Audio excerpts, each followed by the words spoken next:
মটরশুঁটি দিয়ে পরোটা তৈরি করতে কিছুটা মটরশুঁটি আমি ছড়িয়ে নিয়েছি। একটা বাটিতে কিছুটা জল দিয়ে শুঁটিগুলো হালকা সিদ্ধ করে নেব। এবার সিদ্ধ করা মটরশুঁটি আর একটা সিদ্ধ আলু একসাথে পেস্ট করে নেব। একটা বাটিতে পেস্ট করা মটরশুঁটি নিয়ে দেব হাফ চামচ লবণ, একটু জোয়ান, হাফ চামচ আদা বাটা, 2 চামচ সাদা তেল। সব উপকরণগুলো মেখে নেব। এবার অল্প অল্প করে ময়দা দিয়ে ডো তৈরি করে লেচি কেটে নেব। এবার লেচিগুলোকে ময়দা মাখিয়ে এইভাবে সবগুলো বেলে নেব।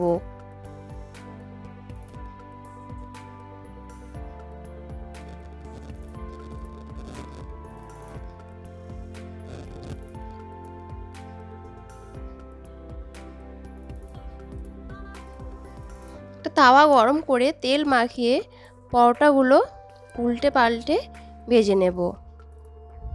রেডি আমার মটরশুঁটির পরোটা।